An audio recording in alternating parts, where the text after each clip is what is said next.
Welcome to the Gentleman's Guide to Gaming, and another D&D focused video. I suppose it's D&D focused, it's D&D alike.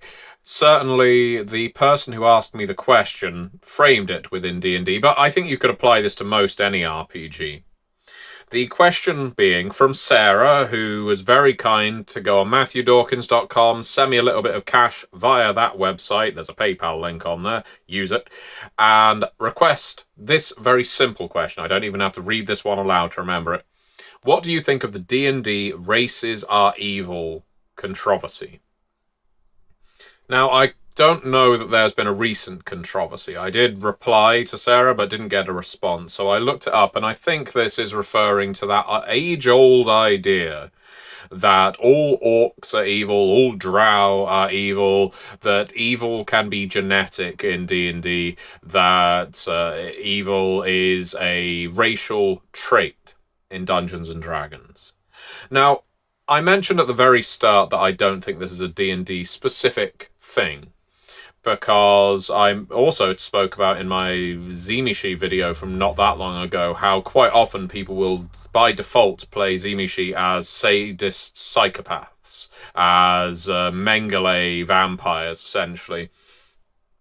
And you can get the same thing in how Star Trek was originally written. I mentioned before about Klingons being a rough analogue for, I don't know, Soviets or Chinese or something during the Cold War, or the Romulans were one or the other, and then you can look into this for other properties that are either fantasy or fantasy in space or urban fantasy or whatever. In many different frameworks, we have had presented the idea that if you are this, therefore you are evil. Now, it helps, first of all, to be able to break down what evil is. Now, I know that seems like a very simple question, quite probably to us living in the real world. The vast majority of humans will agree that it is evil to murder, it is evil to rape, it is evil to enslave, it is evil to do all of the typical things that we would commonly associate with crime, with sin, with human subjugation and exploitation, with things that lead to abuse, trauma. All of these practices, especially if willfully done, though ignorantly can also qualify you, are, by any measure, evil. Invading your neighbouring country, especially when they have done nothing to you, that's evil. Repeatedly bombing the homes of civilians, hospitals, killing children, that is clearly evil. If you target someone based on their religion, based on their race, based on anything, any kind of measure that you have decided quantifies them as being lesser than you or deserving of this punishment, that is evil. Now, obviously, there are going to be exceptions, which may sound like a rich take, but if, for example, you are waging war on a group that has decided they're going to invade half of Europe and subjugate the people within it, basically demolish the rule of law and set up, let's say, concentration camps, well, by attacking them, you are not being evil. You are acting as liberators. That doesn't mean the respective individuals fighting on one side may not be, they're not necessarily whiter than white, but the objective is good, which is why a lot of people will look at something like the Second World War and they will say, well, that is one of the only truly good wars, in the sense that the Allies were most definitely fighting for the side of moral right. Anyway, this is within our world. Within a fantasy world, things get a little different, because almost by design you will have an incredibly broad spectrum of extremes. I mentioned in my alignment video, I guess last week, about how evil is very much subjective. Because even if you take our world, if you go to the Middle Ages, the average Mongol's conception of what might be ethical will probably differ markedly from the average, let's go for French peasant on the other side of Western Europe. You could go for, I mentioned, to keep pulling on examples, the Mexica, the Aztecs, and the conquistadors. each of them has a very different conception of what is good and what is bad. So there is no absolute morality, but there are definitely acts that you can commit that the vast majority of people are going to think that, if done arbitrarily, are destructive and therefore, let's say, evil. Let's rationalize as evil. And as I say, in fantasy games, that gets a little more awkward, because if you have a town, or rather a tribe, or a village, or a clan of orcs that are practicing, they're raiding, they're pillaging, they're burning down, they're enslaving, they're killing, and this is what they have done generationally for hundreds upon hundreds of years, is in part of their culture that is so tightly bound to who they are certainly not going to consider their actions as evil. They're going to consider them as necessary and probably good, because this is how they survive. That's looking at it from a very, of course, external, broad, rather cold perspective. Likewise, the people they're preying on are going to say, well, those orcs are evil and we are good, and they're trying to disrupt our way of life. So it's tricky. But the nature of evil in RPGs, in any kind of setting and any kind of genre, is always an interesting thing to study. Now, the question, however, is, what do I think of the races are evil controversy? And that takes us back to the orcs. The idea that all orcs must be evil. There is something evil in the blood of orcs, something that drives them toward murder and mayhem. And my perspective on that is that genetic evil is a slippery slope, not toward a mass of role players suddenly becoming anti-Semites, bigots, racists, or something like that. I think what we find important and what we find shocking, potentially, is not going to be the view shared by the vast majority. What do I mean by that? Well, RPG designers, people like myself, will often engage on social media with people about some subject like all orcs are evil in the setting and say, well, that's horribly reductive. Someone might read this and apply this to this real-world ethnicity or this real-world culture and therefore assume blah, blah, blah. And I don't actually think that is the case. I think that that is an incredibly reductive view. I use that word a lot. But I say that because it's, to me, no more nuanced to pull up our skirts and freak out that the moral dignity of role players is in jeopardy based on all orcs being evil in an RPG, than it is to say that this video game where you can run down sex workers and commit various violent crimes is going to make a whole bunch of people steal cars, run down sex workers, and commit all kinds of violent crimes. I do not think one leads to the other. Typically, that kind of learning comes through parenting, as in, do you have parents who are responsible and teaching you a wide variety of views? And schooling, do you have a nice wide schooling where you're taught to see various different opinions, blah, blah, blah, blah, blah. Of course, I'm the source of your news. There's lots of methods of input, but the vast majority of us can read a role-playing game that says all orcs are evil and not immediately say, well, this author's clearly racist.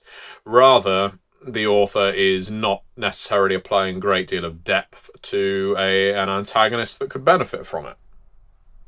And that, even my phrasing like that, rephrasing an orc as an antagonist, is, I guess, falling into that same trap.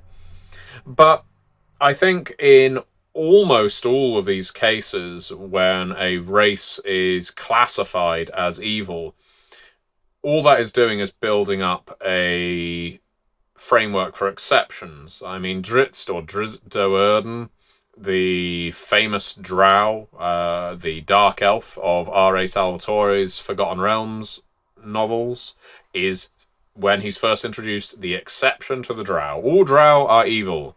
Therefore, Drizzt is an important and impressive character for bucking against his nature, bucking against his culture as well with it. And that word, culture, is, I think, what is key here. I think you can have your generational indoctrination of an orc tribe that makes them think that they have to behave a certain way, that their primary faith centering on Grumsh, a god of destruction and mayhem, is therefore going to teach the young that this is what they need to aspire to. They need to emulate Grumsh, and that means they need to do the kinds of things he does, otherwise they are not worthy of being a part of the culture. That is all totally valid, I think. But I think that speaks more to a cultural evil, to use that word, rather than a racial one. Do I think that race could in any way inform someone's morality? Biologically speaking, humanoids, I mean, this is getting really into the weeds, but if we look at orcs, we look at elves, we look at dwarves, we look at the base humanoid types in fantasy games, there is no bioessential reason for why an orc must do what they do. There are exceptions. Let's look at mind flayers, for example. Now, mind flayers are, of course, mutated. They are evil by the fact that they are, to a degree, controlled by an elder brain, but some of them are independent. But they are evil because their appetites drive them to prey on typically sentient, sapient beings. Therefore, they cannot exist without being predators to other creatures. That is not the case for orcs, that's not the case for drow, that's not the case for a great many creatures in a fantasy setting. So we get back to culture again. The reason they are like they are is because that is the way they have been taught to be by their elders, by their heroes, by their gods. Not because the orcs are genetically evil. But we can look at something like Tolkien, and we can look at orcs as essentially fallen elves and other such creatures, that these are people who gave in to their worst vices, their worst predations, and they became orcs and they spawned orcs. I think that is an interesting thing because it implies divine intervention of a sort, or magical intervention, to magically corrupt a race of people or culture of people. And that's an interesting thing to explore. Essentially, what you're looking at is what is the distinction between a fantasy creature that is biologically more or less identical to a human, but something in the blood, something in their brain chemistry drives them toward some kind of psychotic behavior, and a creature that has been magically influenced to be that way. See, I don't mind the idea of a magically influenced or magically corrupted race. I don't mind the idea of goblins or orcs being a certain way in Tolkien. And when people say that Tolkien lacks any kind of moral depth in his stories, I disagree. I don't think he explores it to a massive extent, but of course, you've got three fairly important characters in the form of Gollum, who is all over the damn place in terms of his will. Boromir, who of course is a hero, but a very weak-willed hero, although he pulls it back at the crucial moment. You even got Wormtongue, who on the other side of that finally finds his moment to break out from the confines he's built for himself. We don't know how much of Wormtongue's behaviour is influenced by his own decisions, how much of it is Saruman getting in his head. We don't know enough about the character to make that decision. But the point being that there is depth to be found there. So even in a world where orcs and Uruk-hai and other such creatures exist, there is still the possibility for moral greyness. But I completely understand why people will look at the orcs and the Uruk-hai and they'll say, well, isn't it a bit boring that they all behave in the exact same manner, that they basically lack any capacity for nuance? Are they just stupid? See, and that's the bigger problem I have, I think, with the idea of races having certain genetic traits in Dungeons and Dragons. I know they're not being called races in the newest edition of D&D, which I think is fine. In the world below, we refer to a character's bloodline as their ancestry. Though it doesn't always have to be biological, it is more an indication of the culture of your household where you grew up. And we basically say that your ancestry doesn't have a physical effect on your character. What it does is it will help define what your character's aspirations are because of the surroundings they're used to in growing up. You will have other elements that form a character's dawn in the world below to tell them what they want to be and how they're going to act in character. From memory, I want to say that, let's see, I think skills are defined by your settlement or community in the world below. I think your momentum generator, I may have got this the wrong way around. Momentum is generated by your faith, your dogma, and I want to say your attributes are defined by your guild, not because your guild actually defines them, but because your guild recruits people with attributes such as you possess. So, there's various things like that. I've never really minded the idea of attribute modifiers as a very simplistic way of saying this character is stronger or weaker than the other. I think where I enjoy it less is if you really examine it, and not many people are going to. This video is for the people who really bend themselves into pretzel shapes about this kind of thing. When a character suffers, let's say, a -2 modifier to charisma or a negative modifier to intelligence, well, what does that actually mean? Does it mean that your orc is genuinely and genetically incapable of ever doing long division? Does it mean that your orc is, for some reason, intellectually incapable of becoming this, that, or the other? That humans are always smarter than orcs, on average? And when you look at charisma, what does that charisma modifier mean? Does it apply when the orc is within a surrounding of other orcs?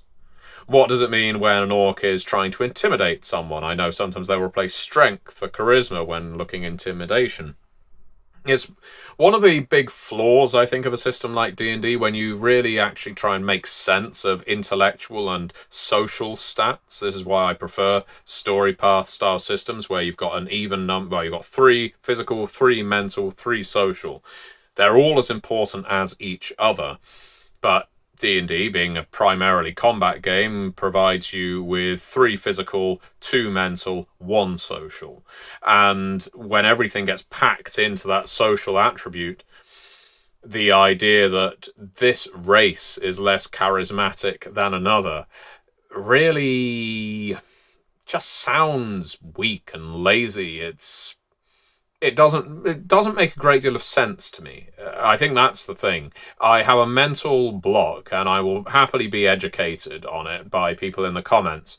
The idea that a race can be less capable of charm, less capable of persuasion, less capable of intimidation, less capable of the various performance, of course, other charisma linked skills is just strange to me. And it really depends, and this is the whole D&D issue, the whole fantasy world issue when it comes back to morality. Whose perspective is this? If everything is seen through the eyes of the human, the reader, then sure, maybe an orc who drools, who maybe eats raw flesh, who has been raised in a culture that preaches war, war, war, you are going to say, well, that person's less charismatic than that elf. But that kind of perspective doesn't exist in a lot of other RPGs. So it's a real, I think, weak point of Dungeons and Dragons, and I think there's plenty of strong points in D&D. I just think attribute modifiers like that don't make a great deal of sense now, and they arguably never did. I think they're a very easy shorthand to work with to help create a character. And believe me, I'm not offended by this. I don't get upset by any of this. I don't stay awake thinking about these things. But what I think when I look at them is that really how I'd want to express it? Is that actually a good mechanic? And I acknowledge that the vast majority of role players just want to be able to create a character, that the numbers on their sheet paint a picture for them, and that the average orc barbarian, let's be honest, half orc barbarian, is going to have a dip in charisma because charisma isn't very important to him anyway, and he's never going to care about it forevermore. And that's kind of the thing. When you ask me, Sarah, when you ask me what do I think of the evil races controversy, I don't think much about it. Because believe me, I'm a big proponent of demons and devils, of angels, archons, and eldritch planar beings. I love them. Absolutely love them. I don't like the idea, I guess, of someone's race implying their alignment, or not even implying, assigning their alignment. Especially if you get into a real narrow wedge and saying, all orcs are chaotic evil. I mean, that's just... yeah. I don't know. I just feel that's very weak. It's just not a very interesting way to build an antagonist in your game, if that's what this orc is going to be. But when it comes to culture, I think the idea of sentient, sapient, thinking, capable peoples, ancestries, cultures, heritages, call them whatever you like. You can even use races if you really want to. When you think of how the surroundings, how they've grown up, might instill a certain attitude that goes against the majority in the campaign setting, then you can use words like evil. Yeah, sure. You could say all drow are evil, because much like the orcs, they are worshipping a faith that encourages sadism, encourages torture, encourages the systematic persecution of males, the sacrifice of children, invasion and bloodshed against their lighter-skinned cousins on the surface. Well, there's a subject for another day. Yeah, I see the problem, but I don't think that it is a problem that necessarily needs completely whitewashing. I think that it's a problem that should just be examined through your game. It is never more interesting, in my view, than when you have come up against one orc band, a second orc band, and the third orc band are actually thinking. They're doing something you didn't expect. They are behaving in a way that you have not been taught they can behave. Where you pass through a drow city and it is hell. You are basically walking through a living hell being in this underdark city. You manage to escape by the skin of your nuts. And then you come across another drow city. And their culture is slightly different. You go in there, weapons drawn, magic ready to fling, because you think you know everything there is to know about the drow. Well, no. You just know the stereotype of what the drow are like. And how, wonderful is that, to examine that kind of thing in an RPG? I think that's exactly what fantasy should enable. Characters should discover new things, should, I guess, destroy concepts that already exist in their minds. And it's a great way to do it by, present a race, a culture, whatever, as all evil, all chaotic, all lawful, all good. And then highlight the exception. It doesn't have to be one character. It could be a whole tribe of them. It could be a whole village of them. It could be a whole religion that you never knew existed. Have your characters learn something new. There's nothing wrong with having these things in as your expectations, because then when you blow those expectations apart, that can really lead to some really interesting storytelling. And this is why I always find Xenishi without vicissitude interesting. It's why I find Gangrel without protein interesting. Because there are certain ways we like to play, certain stereotype traps that we fall into. And when we play D&D, of course it's easy to say all orcs are evil. Or all drow are evil. But I think it's a lot more interesting to set that up and then knock it down, and have the players and their characters deal with the consequences of that. So I hope that answers your question, Sarah. I would love to hear everyone else's comments in the section below. What do you think? What do you think about the definition of evil in fantasy games and whether any species should be defined as evil. And we can go further, are undead intrinsically evil? What about monstrous humanoids like trolls and ogres? Is an ogre really anything more than a large orc or a small giant? What about beholders? We could go on. Let's find out. You comment below, and I would love to read and interact, reply to your comments. And if you want a video, you know where to go. MatthewDawkins.com. You can request one. Just bung me a little bit of cash, and I will speak your ear off about a subject of your choosing. Thank you very much for watching.